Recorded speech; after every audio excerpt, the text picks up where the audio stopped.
harness the power of self-talk. Mind has got two aspects to it. One is the conscious mind and the other is the subconscious mind. Conscious mind you are aware of. I'm thinking like that, I'm feeling like this. The second aspect is the subconscious mind, which is there, but you are not aware of it. Now this subconscious of ours is very powerful. It works at hundreds of times the speed of the conscious mind.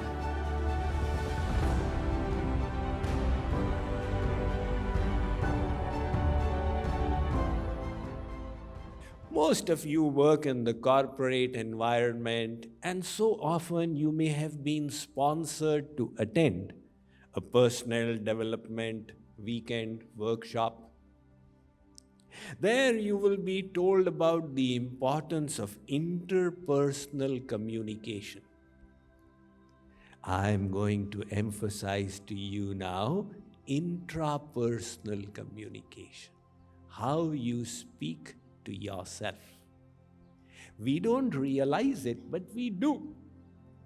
You're listening to Swamiji's lecture and the mind is also speaking.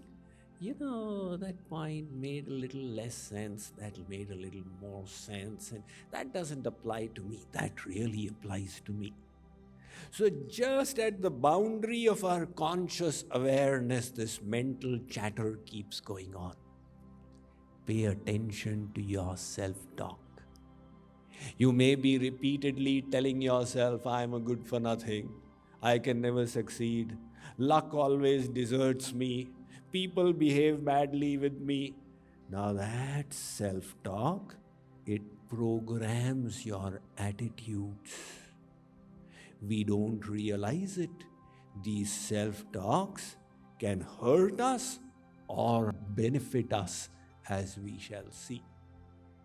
One IT professional always dreamt of being the CTO of a large corporation. And through LinkedIn, placement organizations found him and offered him a dream job as a CTO of a German company. He said, yippee, finally I'll get my dream fulfilled. But then he started speaking to himself, am I really competent enough? Maybe they made a mistake, they don't know my weaknesses. You know, I failed in that time and I did not do so well there. What if the company fails and then I'll be neither here nor there? As a consequence of his negative self-talk, he decided, I can't do it, and put in his refusal. His own self-talk became his worst enemy. So this self-talk can be so critical. I have heard of the lady who purchased her groceries and walked out of the store into her car in the parking lot. She placed the groceries in the back seat and sat on the driver's seat when she heard an explosion. And something hit her so hard on her head, she thought she had been shot. She put her hand back and she could feel her brain was coming out. She just held herself. As long as I don't pull my hand back, the brain will remain in place. She kept sitting there for 1 hour. After an hour, a passerby noted there's something wrong. He informed 911 and the police came, and with a megaphone they said, lady, open the door. She said, I can't, my brains will fall out. They yanked open the door and then realized what had happened was, in the grocery basket, she had also put a Pillsbury pressurized biscuits packet which had exploded. And the door had hit her out on the back of the head. She had psyched herself to believe that she had been shot and her brain was coming out. This is an extreme case of negative self-talk. The potential is both ways. When I go to India, I travel to 50 cities in India.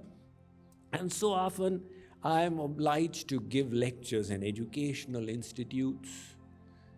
And every time I give the lecture in India, in a college, school, this question comes up. Swamiji, so many motivational speakers come nowadays. Earlier there was no motivational speaker in India. Now everybody has become motivational speaker. So they come and they inspire us. You can do it. Just think it's possible. And the moment you get out of the hall, go and get it done. So we think, yes, I can do it. But after 6 hours, I'm not really that inspired. And after 24 hours, I'm the same Bhondu that I was. Why does this inspiration not remain? I say, look, that motivational speaker who came, whatever half-baked knowledge they gave, it's not that it was wrong. They were telling you to be inspired, which is a good thing. The defect was not in what they told you, but subsequent to hearing the talk, what did you tell yourself? If you kept telling yourself, this is not possible for me, this is not possible for me, then you deconditioned yourself out of the inspiration. So why is self-talk so powerful? Understand its science. Now we all know the importance of the mind. This mind which can make heaven out of hell and hell out of heaven. If the mind is calm, sitting in a hellish environment, you can experience heavenly joy. And if the mind is agitated, sitting in heaven, you can experience hellish torments. So this is the powerful mind. And that mind has got two aspects to it. One is the conscious mind, and the other is the subconscious mind. Conscious mind you are aware of. I am thinking like that, I am feeling like this, I am happy, I am sad. This is our conscious mind. But that's only one aspect. The second aspect is the subconscious mind, which is there, but you are not aware of it. It is the storehouse of all your memories, images, etc. that you carry with you. Like, for example, let's say a 4-year-old boy got caught in an elevator when the power went off. And he screamed, but nobody responded. He could see nothing. It was the most terrifying experience of his 4-year life. It was a conscious experience. But after 15 minutes, when the lights came back and the elevator moved to its place, he walked to his freedom. After a few weeks, he started forgetting about it. And a few months, the episode was forgotten. But its memory got embedded in the subconscious. And that is why anytime he walks into a closed space, he experiences an inexplicable fear, a phobia called claustrophobia. There's a term for it in English. Fear of closed spaces. Many people have it. One devotee was telling me, Swamiji, I needed my MRI taken, and each time they would put me, they put you in this U shape to get the MRI, I would break into a sweat. Finally, they had to make me unconscious just to take my MRI. Now, why is this phobia coming? It's irrational. It's coming from those childhood memories in the subconscious. Now, this subconscious of ours is very powerful. It works at hundreds of times the speed of the conscious mind. Like, for example, when you speak, are you thinking where I need to put my tongue and how I need to curl it, etc.? That's all being done by your subconscious. Your conscious is engaged in what I need to speak about, and the subconscious is making it happen. The same with typing. This subconscious is your dutiful servant. Let us say that you were about to cross the road and you were on the zebra crossing. And at that time, you saw the white light walk. You took one step and then the other. But from the corner of your eye, you saw a speeding car coming. You consciously started analyzing, is there something wrong here? This guy doesn't seem to have any intention to stop. All this you analyzed consciously, and then you decided that I can't risk myself. I need to defend myself. And all this once you decided, now the subconscious stepped in. And quickly you leapt back. At that time, there was no further analysis. Should this foot go back? How much should it go back? The subconscious got into action. So the subconscious is far bigger than any memory hard drive you may have seen. Now the interesting thing is, the subconscious doesn't use logic. It just believes what you have told it again and again. If you have told yourself, I'm a good for nothing, your subconscious will believe it. And when the occasion arises and you say, Mr. Subconscious, tell me 5 reasons why I will fail, the subconscious says, of course, boss, remember that time when you did not succeed, remember that one when you failed. So the subconscious can be your worst enemy, but it can also be your best friend. People who are positive and effective in their lives are those who have spoken to themselves with positivity. Take the case of Brian Acton. Does anybody remember his name? All of you use WhatsApp. Brian Acton was the one who made it. He was actually an employee in Yahoo. And he thought Twitter will be a better job. He applied to them. They invited him for an interview. But he got rejected. He tweeted, Twitter rejected me. Never mind. The office was very far. This was his positive self-talk. He then applied to Facebook. And Facebook also rejected him. He again tweeted, I got rejected today, but I met some very nice people.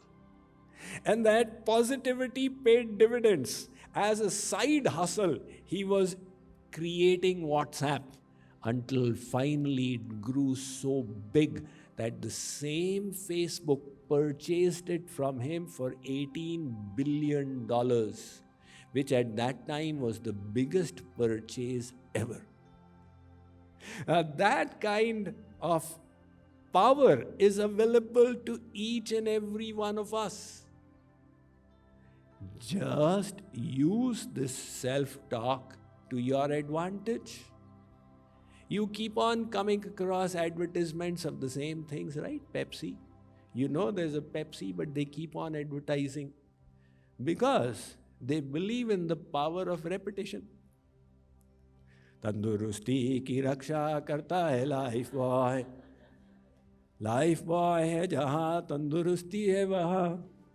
You know, Unilever also believes that if they make you hear this again and again, you will be convinced that the Lifebuoy soap is good for your health. So, see how this IT professional used the power of self-talk. 3 months ago, he underwent a painful divorce. And all that resentment was within him towards his ex-wife. To top it all, he was working on a federal project that required top security. And a part of the drill was that every month the password had to be changed. And if he left his workstation for 5 minutes and came back, he would have to log in again. Now, password for the next month should not have been used in the last 3 years. It must have at least 8 digits in it. It must have one numeral minimum, one alpha numeral, one uppercase, one lowercase. How to keep track of all these? When he was required to select a new password for the next month, on one side, the state of his mind, on the other side, the demand of his federal project. So he suddenly got this inspiration to use the password. He wrote the letter 4 and then capital GIVE, forgive, and an @ sign and her, forgive her.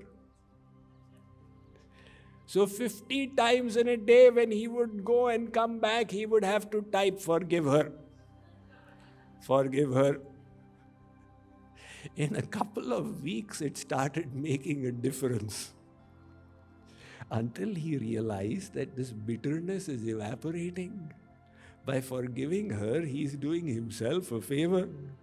And by the end of the month, he was free from those shackles that resentment had caused on him. He said, wow, this worked like magic. Next month, he had to again change password. He wanted to save for a house, but he had never gotten down to saving. So he selected a new password, save again for and at and house with the capital H, and save for the house, save for house, save for house. And he realized that he was now having the saving mindset.